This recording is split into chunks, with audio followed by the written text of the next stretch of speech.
Muy buenas tardes, don Alberto. Damos inicio con el programa. Bienvenido.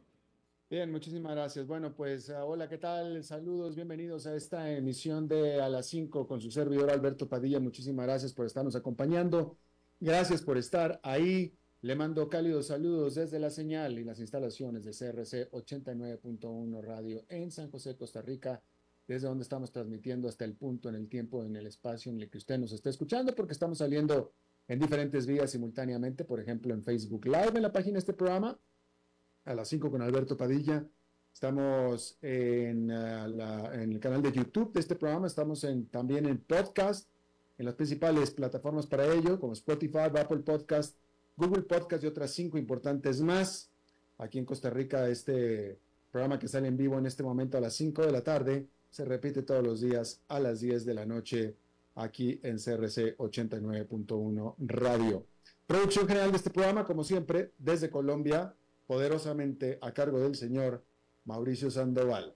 Bien, hay que comenzar informándole que en lo que es un juego de espera, el presidente de los Estados Unidos, Joe Biden, insistió que se queda en la carrera y lo dijo durante un acto de campaña en el estado de Wisconsin, uno de los más importantes para su campaña. Más importante también lo dijo antes de la noche de este viernes, donde va a salir en vivo en una entrevista con la cadena ABC News, en donde se adelanta que va a tratar de reasegurar a los que lo apoyan de la fortaleza de su estado para llevar a cabo la campaña. Mientras tanto, más temprano en esta misma jornada del viernes, hay que decir que Maura Haley, que es la gobernadora demócrata del estado de Massachusetts, urgió al presidente a que evalúe cuidadosamente su candidatura. Mientras tanto, un congresista por el mismo estado de Massachusetts, Seth Moulton, dijo que el presidente Biden debería de permitir que otros nuevos líderes aparezcan. Mire, ya esta campaña ya venía siendo de por sí, esta campaña venía siendo bastante sin precedentes, por no decir que extraña y excepcional. Primero que nada, ya era la primera vez en la historia, esa es la primera vez en la historia que uno de los principales candidatos, que un candidato oficial, virtualmente es un convicto criminal o un criminal convicto. La primera vez. Estamos hablando, por supuesto, de Donald Trump. Pero después llegó lo que todo el mundo vio en el debate del jueves de la semana pasada, el 27 de junio, en donde no solamente todos lo vimos, sino que a partir de ese momento se levantan las voces cada vez más fuertes y cada vez más pesadas para que el candidato, que resulta que es el presidente del país, deje la carrera presidencial. Hay que decir que la última vez que un candidato renunció a su candidatura fue en la década de los 60, concretamente en 1968, con Lyndon B. Johnson. Lyndon B. Johnson, que fue quien sustituyó a John F. Kennedy con la muerte de este, cuando Lyndon B. Johnson era el vicepresidente de John F. Kennedy, cuando asesinan a Kennedy, él asume como presidente, termina el periodo presidencial de John F. Kennedy, hace campaña para elegirse como presidente, ahora sí, ya como candidato presidencial, gana, se queda y le correspondía otra vez reelegirse por un segundo periodo y él se negó. Él dijo, no, ¿saben qué? No voy. Eh, hay, bueno, pues hay la razón es que siempre se asumió que la razón por la cual Johnson no iba o, no, o renunció a la campaña para reelegirse era porque se asumía él muy impopular por todos los problemas con la guerra de Vietnam, que pudo haber sido, pero también se sabe que él tenía preocupaciones muy importantes con respecto a su salud. De hecho, a este respecto, Lyndon B. Johnson justamente Él renunció a su candidatura en 1968 y murió 4 años después, murió en el 73, unos 5 años después. Entonces, parece ser que él ya se sabía enfermo y probablemente no desconozco si, vaya, si en esta fecha en la que él murió todavía hubiera sido presidente, no sé. Pero la cosa es que murió muy poco tiempo después de que hubiera terminado en todo caso, su periodo presidencial. Pero entonces, desde entonces, no se da un candidato que se renuncie a la carrera, ¿sí? Hay que ver qué es lo que esta noche Joe Biden dice en la entrevista que todo el mundo está esperando que va a ser en ABC News. Joe Biden está esperando, Joe Biden está esperando, porque Joe Biden está esperando deshacer el desastre que hizo o que sucedió el 27 de junio. Es lo que está tratando. Entonces, todo lo que nosotros vimos y todo lo que todo el mundo vio de que no podía terminar las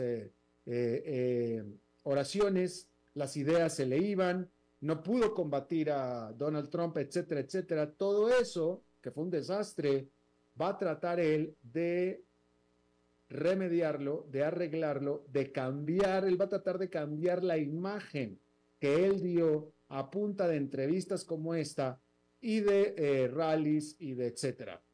¿Cómo va a hacer eso? ¿Quién sabe?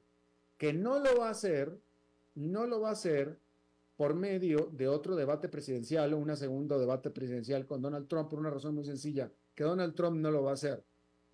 Digo, Donald Trump no le va a dar la oportunidad a Joe Biden de tal vez hacer un mejor papel aceptando un segundo debate con él, con Joe Biden. Simplemente Donald Trump no va a aceptar, lo va a dejar así, no le va a hacer el favor de tratar de resarcir el problema. Entonces, Joe Biden no va a tener la oportunidad de un debate, entonces lo va a tener que hacer por medio de una entrevista como la de esta noche. Va a ser un trabajo bastante imposible. Hay que decir que Joe Biden se va a tener que ver en esta entrevista de este viernes y en las sucesivas se va a tener que ver en todas y sin duda y sin excepción vigoroso, fluido, energético y francamente va a ser muy difícil. Porque la realidad es que no es ni energético, ni fluido, ni nada de eso, ni vital. Porque lo que sucedió en el debate del 27 de junio era lo que los críticos, es decir, los republicanos, los opositores, le venían señalando desde hacía meses. Desde hacía meses. Es decir, que mucha gente, amiga y enemiga, ya veían a Joe Biden de la manera en que todos lo terminamos de ver el 27 de junio. Ya lo veían, es decir, y que muchos de nosotros incluso pensábamos que eran simples ataques políticos, resulta que era verdad. Resulta que todo lo que le señalaban a Joe Biden de que no terminaba de que se le iban las ideas, de que tenía problemas cognitivos incluso, etcétera, eso era lo que le decían antes del debate. Y lo defendíamos, había gente que lo defendía, como yo. Yo siempre, yo decía, bueno, el señor claramente camina con dificultad, pero no tiene problemas cognitivos. Bueno, resulta que parece que sí tiene problemas cognitivos, pero eso era lo que le señalaban y le señalaban hasta que lo aventaron al debate. Entonces, si ya los tenía desde antes, ¿cómo no va a seguir teniéndolos a partir de lo que vimos el 27 de junio? Digo, simplemente va a ser imposible con toda seguridad. Y aunque no lo volvamos a ver como lo vimos el 27 de junio en términos de que se le iban las ideas y etcétera, de todos modos va a ser muy difícil que vaya a resarcir el daño. Hay que decir que están saliendo ya las primeras encuestas. Había que esperar varios días para poder hacer caso a encuestas serias. Y ya las primeras encuestas, en este caso esta del New York Times, que se liberó el 3 de julio, se liberó esta semana, demuestran que efectivamente, como era de esperar, el liderato de Donald Trump o el despegue de Donald Trump con respecto al empate técnico que tenía en las encuestas con Joe Biden ya se dio el despegue. En este caso es hasta 6 puntos por encima de Joe Biden entre las personas que piensan votar. Y sí, era de esperarse y eso es lo que sucedió. Por cierto que, bueno, Joe Biden y la Casa Blanca siguen insistiendo en que se queda, siguen insistiendo en eso. Dentro del partido cada vez hay más voces para que se haga a un lado y es notable también cómo la prensa, los medios de comunicación que se asumían típicamente aliados de Joe Biden en el Partido Demócrata están literalmente pidiendo que se vaya. Y me refiero concretamente a CNN.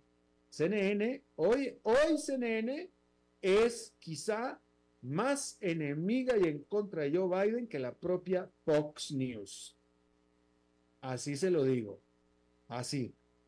Y bueno, a mí en lo personal me parece que es solamente un juego de esperar.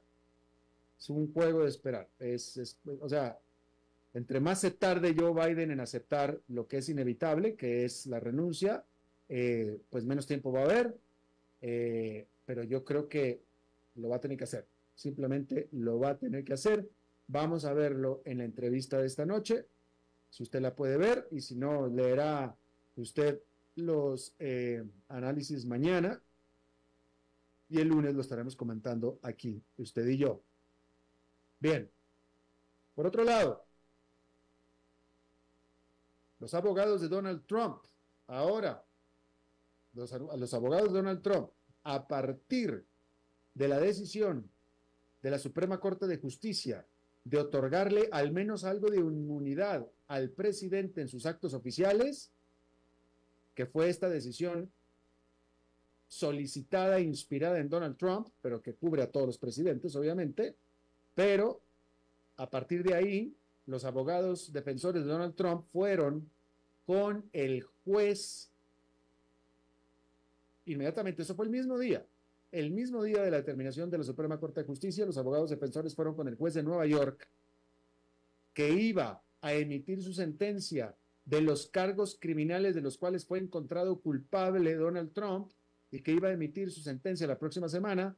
Los abogados fueron y le dijeron, señor juez, mire lo que salió de la Suprema Corte de Justicia, le pedimos que usted revise si estas culpabilidades se ven afectadas por la determinación de la Suprema Corte de Justicia, y el juez tuvo que hacerlo y dijo, ok, entonces no hago mi sentencia la próxima semana, la hago hasta septiembre. Ese fue un gol que metieron los abogados de Donald Trump. Bueno, pues ahora la noticia es que estos abogados ahora fueron a Florida y le pidieron a la juez en Florida que está llevando el caso de los documentos clasificados a que considere ella, en este caso, si la determinación de la Suprema Corte de Justicia también tiene que ver con lo que ella está investigando al presidente. Los abogados concretamente le pidieron a la juez que detenga las audiencias y detenga todo el caso mientras ellos, los abogados, preparan argumentos para presentarle a la juez. Así es que ahí están los abogados de Donald Trump trabajando diligentemente con este asunto. La Gran Bretaña tiene este viernes un nuevo primer ministro. Se trata de Keir Starmer, que es Sir Keir Starmer, y sustituye a Rishi Sunak, quien perdió, estaba corriendo contra él y perdió Rishi Sunak, así es que él sale de ser primer ministro y entra el nuevo primer ministro de la Gran Bretaña, Keir Starmer. Así es que ahí tiene usted eso. Am, bien, hay que decir que este viernes aparecieron datos. Bueno, de eso vamos a hablar en la entrevista mejor. Mejor el dato sobre la inflación, sobre la creación de empleos de este país, de Estados Unidos, se dio este viernes, pero eso lo vamos a ver en la entrevista un poquito más adelante. Antes de eso, déjenme informarle que el primer ministro de Hungría, Víctor Orbán, se reunió en Moscú con su contraparte, el presidente de Rusia, Vladimir Putin. Esta visita se dio inmediatamente después de la visita sorpresa que Orbán hiciera a Vladimir Zelensky en Kiev este martes. Ahí, Víctor Orbán, de Hungría, que Hungría pertenece a la OTAN, pero Víctor Orbán es aliado de Vladimir Putin. Ahí en Kiev, Víctor Orbán hizo un llamado por un rápido cese al fuego para poder darle velocidad a las negociaciones con Rusia. Obviamente que Vladimir Zelensky lo mandó a freír espárragos, porque ¿qué negociaciones va a haber con quien te está invadiendo tu territorio? Pues no hay ninguna negociación, y lo ha dicho Vladimir Zelensky todo el tiempo. ¿Qué negociación ni qué nada? Que se salga de mi país. La negociación que quiere Vladimir Putin lo ha dicho siempre que puede, no es no hay que estárselo adivinando, él lo dice, la única negociación posible es que él se quede con lo que ya invadió o sea, la única negociación es, deja de pelear contra mí, Ucrania, ya me quedo con lo que te robé y se acaba la guerra. Esa es toda la negociación que quiere Vladimir Putin.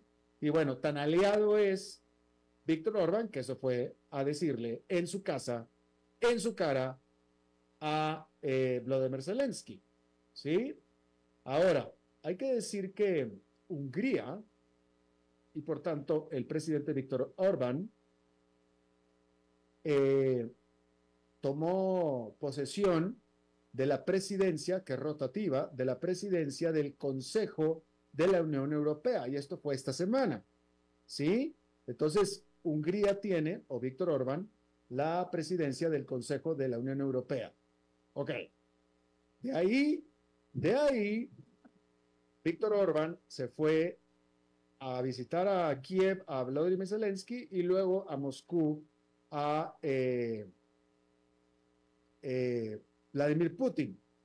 Los líderes de la Unión Europea fueron raudos y veloces para especificar que Orbán no está representando al bloque. Él está como presidente de Hungría, no está ahí ni fue como presidente del Consejo de la Unión Europea. Y eso era importante especificarlo para ellos. Así es que ahí lo tiene usted.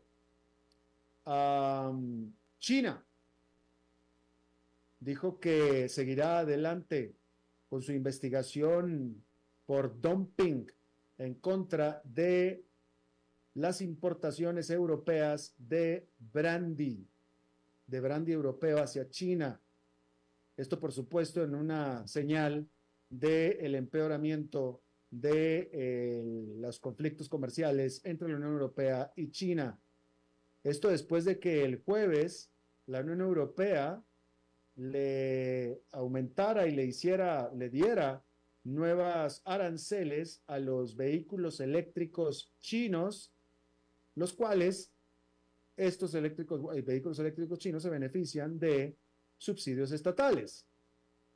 Allá en China, los medios de comunicación estatales sugirieron que China también pudiera iniciar investigaciones antimonopólicas a las importaciones de productos europeos lácteos y los mismos automóviles a combustión. Ahí está, el empeoramiento definitivo de la situación comercial entre Europa y la Unión Europea, que en todo caso sería entre la segunda y tercera economía más grande del mundo. Y bueno, déjeme le cuento que este viernes, Amazon está cumpliendo 30 años de haberse fundado, ¿sí? Y por supuesto que tiene muchísimo que celebrar Amazon, absolutamente. El 26 de junio pasado, Amazon alcanzó una capitalización de mercado que sobrepasó los 2 billones de dólares. En inglés sería $2 trillion, ¿sí? Por primera vez. Y esto solamente 4 empresas en la historia, en el mundo, lo han alcanzado. Nada más. Esta distinción. Este gigante del comercio electrónico tiene el 40% del mercado estadounidense medido en ingresos. Se trata de la firma más grande del mundo en computación en la nube y es la tercera empresa de publicidad más grande del mundo. Y Amazon sigue creciendo y quiere seguir creciendo, ¿sí? Y una de las maneras en las que lo está tratando de hacer es mediante entrando a nuevos mercados. Otra estrategia es también el ligar sus propios negocios ya existentes para que colaboren más estrechamente entre los diferentes negocios para poder generar nuevos negocios. Por ejemplo, utilizando datos de su división de comercio electrónico, puede vender mucho más anuncios. Ayuda a su división de publicidad. Estos anuncios cada vez aparecen más en su división de Prime Video, que es esta división que es competencia de Netflix, ¿sí? Y así sucesivamente. Ahora, por supuesto que este éxito y explosión de tamaño de Amazon, pues la pone en la mira. ¿En la mira de quién? Pues de las autoridades monopólicas, antimonopólicas, mejor dicho, por supuesto.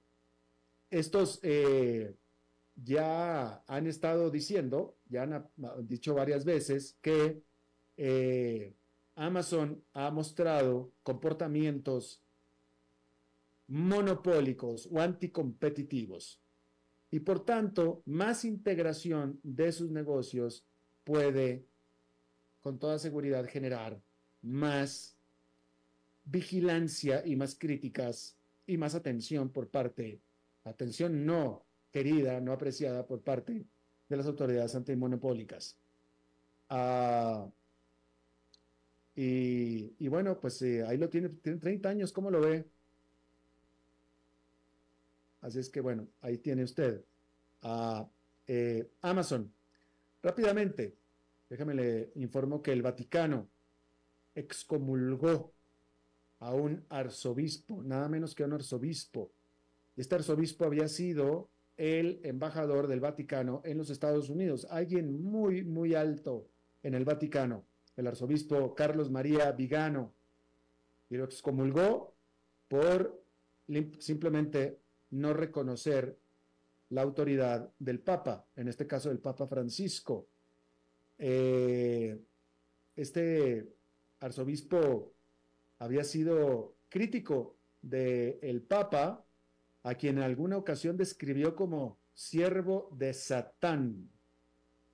En el 2018, este arzobispo hizo un llamado al Papa a que renunciara al papado y lo acusó de haber encubierto las acusaciones de violación o de abuso sexual de un cardenal estadounidense, el cual, según el Vaticano, bueno, el Vaticano lo niega, y según el Vaticano, que hicieron una investigación acerca de que efectivamente este cardenal tenía esas acusaciones, pero niega que el Papa lo haya encubierto.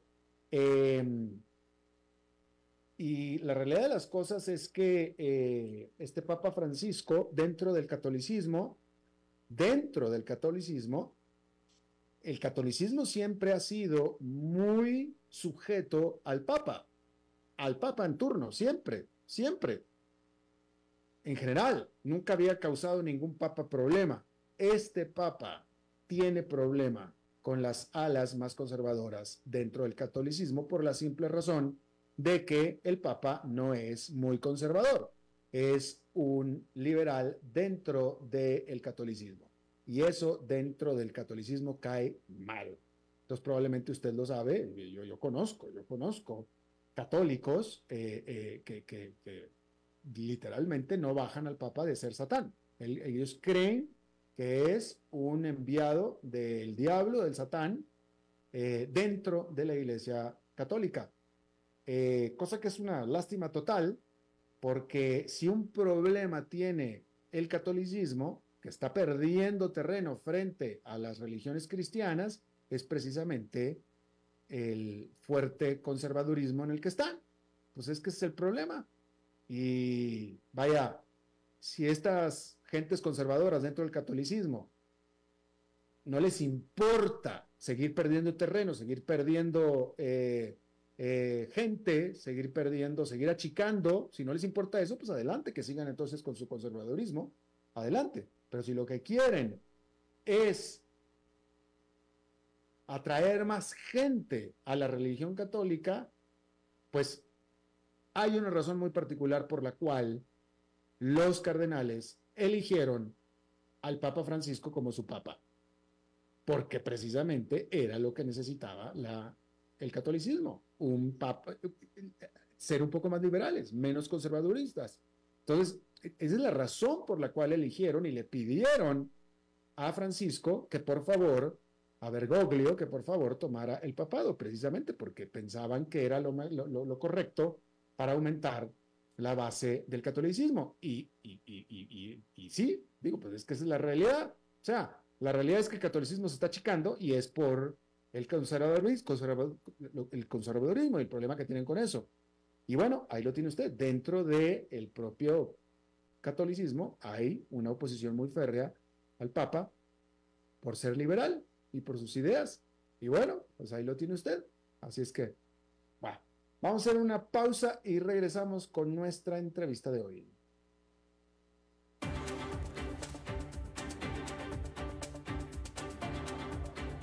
A las 5 con Alberto Padilla, por CRC 89.1 Radio.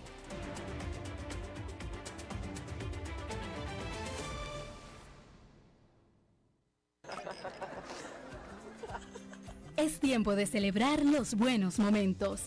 De disfrutar con los tuyos, con quienes te hacen reír. Es tiempo de celebrar lo que te mereces con aquellos que compartís la experiencia de vivir. Porque siempre tendremos a alguien con quien celebrar. La Iride, bodegas y viñedos de la región de Mendoza. Búscanos como colecciongourmet.com. Desde Maipú, Mendoza, la tierra del olivo, nos llega aceite de oliva Laur. Su delicada y elegante textura, así como su afrutado aroma vegetal, lo convierten en un aceite especial para paladares exigentes. Disponible en 3 variedades: Laur Cruz de Piedra, Laur aceite de oliva extra virgen y Laur Gran Mendoza aceite de oliva extra virgen. Lo mejor de 3 zonas en una sola botella. Galardonado con el Gran Prestige Gold en el Terra Olivo 2018. Aceites de oliva Laur no pueden faltar en tu mesa. De venta en todas las tiendas Don Fernando. El agua es vida, salud y bienestar. Por eso, vos y los tuyos necesitan agua purificada, ozonizada y embotellada San Ángel. Hace que tu vida sea más larga y saludable con agua San Ángel. Disfrútala naturalmente y viví una experiencia con agua purificada San Ángel. Pureza que se siente. Búscanos en Facebook como Agua San Ángel.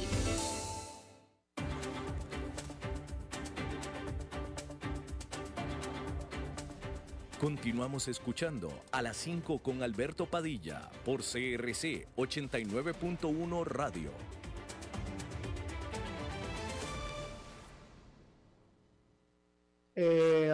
A ver, entonces, bueno, gracias por estar con nosotros. Control, me dicen que el invitado está en sala de espera en Zoom. Entonces, no quiero empezar con algo para tomar tiempo. Me dicen, pero me están diciendo que el invitado está en sala de espera. ¿Me puedes confirmar?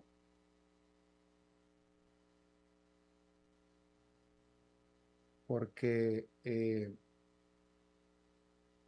no está. Ok, bueno, entonces, ok. Me avisan, por favor, tan pronto se conecte nuestro invitado. Ah, ok, a ver, esperen. Ok. Es que entonces tenemos ese problema. Ok, entonces,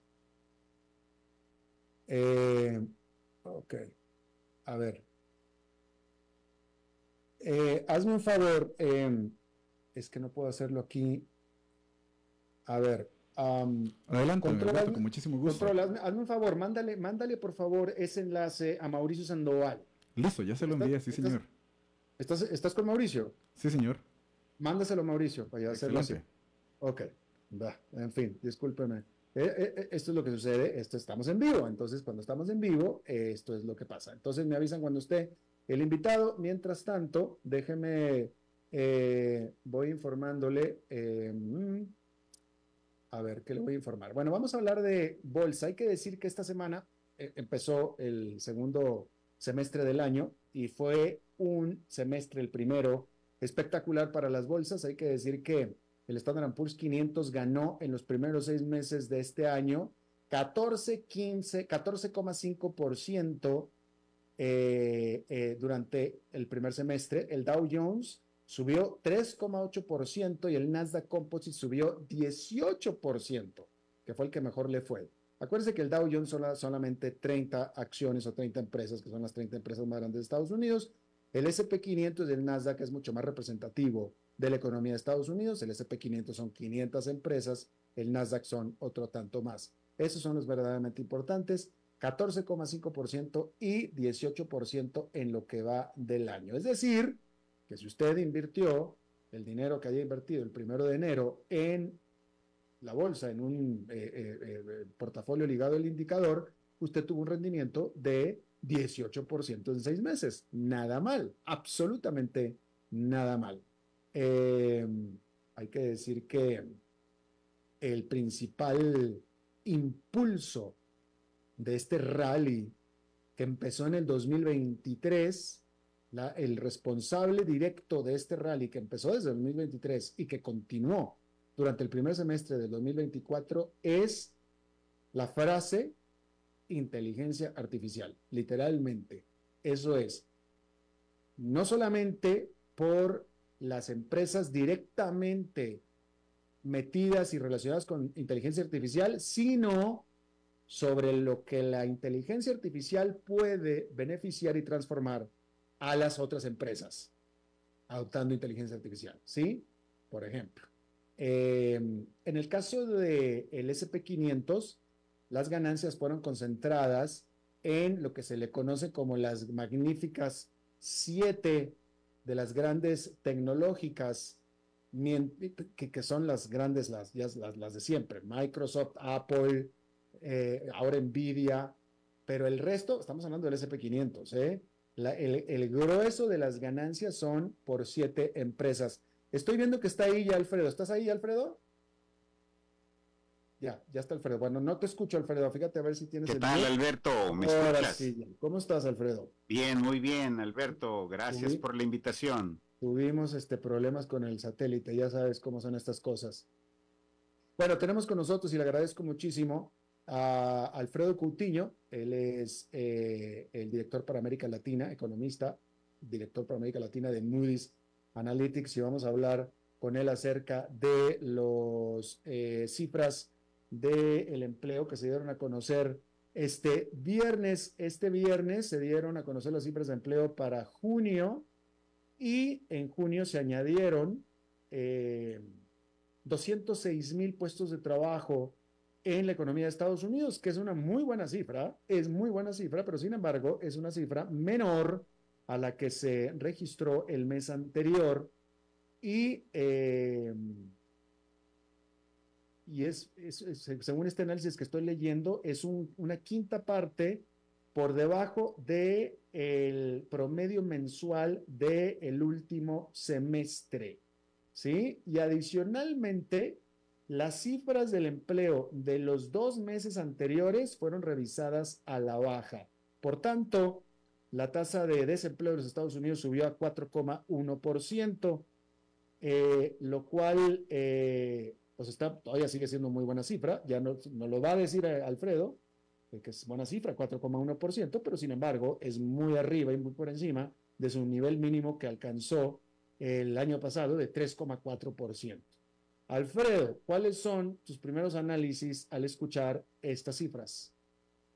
Bueno, ya veíamos desde prácticamente abril de este año que la tasa de desempleo en los Estados Unidos se estaba moviendo a la alza desde una tasa de alrededor de 3,6, 3,7 a inicios del año y empezó a subir lentamente y bueno, por supuesto, la subida en la tasa de desempleo implica que la economía de los Estados Unidos está generando una menor cantidad de puestos de trabajo.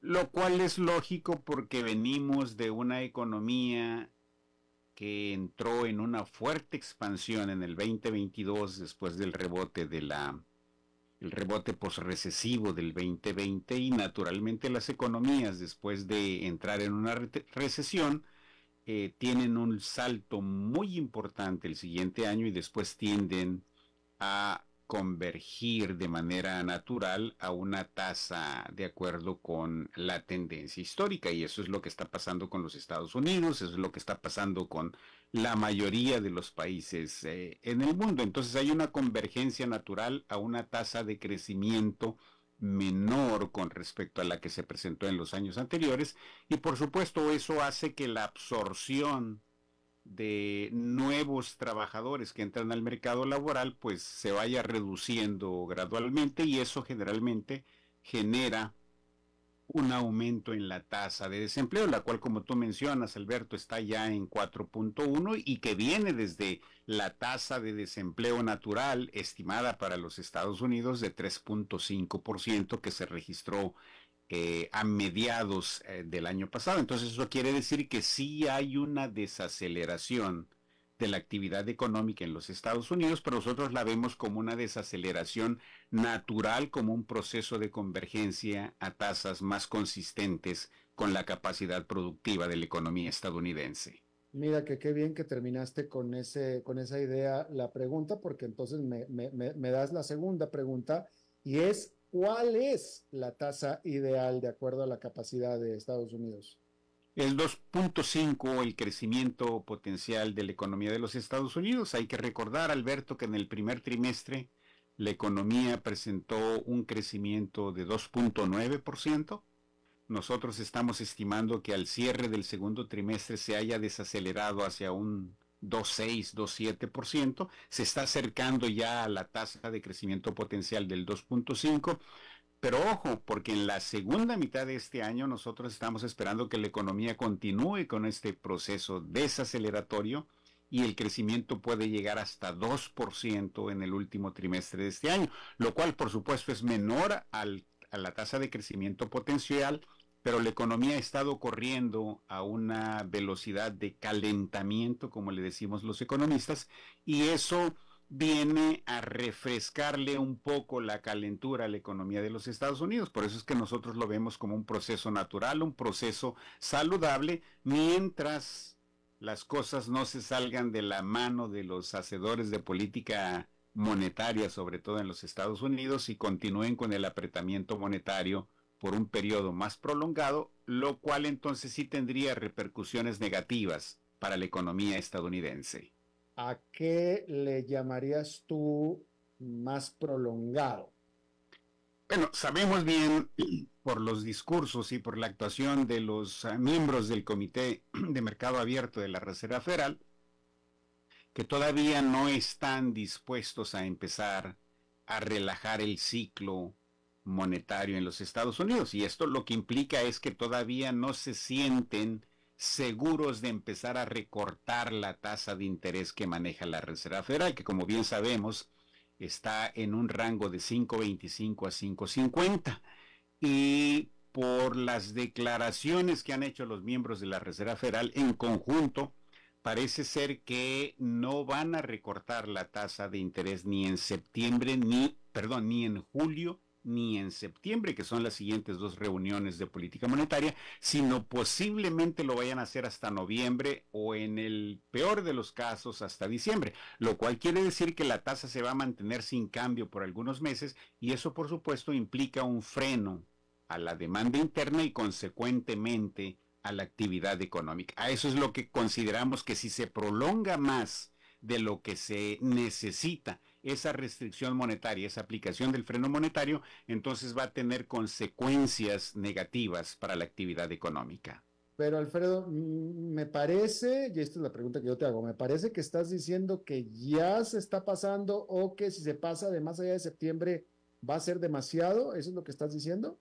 Bueno, yo creo que empezaría a tener consecuencias contraproducentes en la actividad económica si la Reserva Federal se tarda más allá de septiembre para empezar a recortar las tasas de interés. Pero eso también depende de a qué velocidad y a qué magnitud va a recortar la tasa de interés, porque puede ser solamente un cuarto de punto porcentual una sola vez en el año, y eso dejaría las condiciones monetarias en terreno restrictivo solamente. Es decir, que no basta con iniciar el ciclo de recortes, sino también importa la velocidad a que lo haga y por supuesto la magnitud de esos recortes de la tasa de interés. Viéndolo en retrospectiva, porque para poder tener una valoración de lo que podemos esperar a este respecto, pues hay que ver qué es lo que se ha hecho hacia atrás. Viéndolo en retrospectiva, ¿tú estás conforme con el desempeño, con la mano que ha mostrado la Reserva Federal con el combate a la inflación, con el desempeño que ha mostrado desde la pandemia para acá? Sí, por supuesto. Yo creo que, bueno, por un lado sí hay un apretamiento monetario, las condiciones monetarias están en terreno restrictivo. Muchos participantes del mercado lo ven de manera negativa, pero bueno, uno de los dos objetivos monetarios que tiene la Reserva Federal es combatir la inflación, es decir, mantenerla en una tasa baja y estable, que para el caso de la Reserva Federal es de 2%. Entonces la tasa de inflación está todavía por encima del 2% y eso es lo que ha hecho que los miembros de la Reserva no se sientan seguros de empezar a recortar la tasa de interés. Eso es por un lado. Por otro lado, ellos también han declarado que no existen signos confiables de que la tendencia decreciente de la inflación se haya consolidado y por lo tanto están esperando a obtener más datos mensuales de cómo se comporta la inflación para que ellos puedan tomar una decisión. En ese sentido, la inflación está bajando, sí, es cierto, lo está haciendo a una velocidad cada vez menor, todavía está por encima del objetivo que tiene la Reserva Federal, pero por el otro lado tenemos una economía que no se ha desplomado, una economía que se está acercando a su tasa de crecimiento potencial. En ese sentido, con esos dos parámetros, yo podría decir que el actuar de la Reserva Federal en el manejo de la política monetaria ha sido consistente con sus dos objetivos, que es generar un crecimiento económico y poner a la economía a su nivel de funcionamiento de pleno empleo, y por el otro lado también mantener el control de la inflación, que en este caso de lo que se trata es de reducir la tasa de inflación al nivel objetivo que tiene establecido la Reserva Federal. Bueno, entonces, por tanto, y ya para terminar, por tanto, entonces, no debería pasarse mucho más de lo necesario en comenzar a bajar las tasas de interés. ¿De acuerdo? Definitivamente. Yo creo que no debe pasar más allá de noviembre, cuando mucho fin de año, para que empiece a recortar la tasa de interés. Bueno, pues Alfredo Coutinho, director para América Latina de Moody's Analytics, te agradezco muchísimo tu explicación y tu buena disposición a charlar con nosotros, mi querido Alfredo. Te mando un abrazo. Igualmente, Alberto, un placer estar contigo y con tu auditorio. Gracias. Y bueno, siendo viernes, vamos a terminar el programa y la semana cambiando de tema, hablando de cosas positivas, de buena nota, de buen tono y hablar de bienestar con el segmento de Mafa Moya. Mafa, adelante. Feliz viernes. Hoy, como cada semana, qué rico volver a estar en este espacio llamado Bienestar Alternativo. Un gran abrazo para mi querido amigo Alberto, para los oyentes, a Mauricio en Controles y a todos los oyentes que nos acompañan cada día en este espacio tan informativo que Alberto nos da para abrirnos los ojos e informarnos sobre diferentes temas.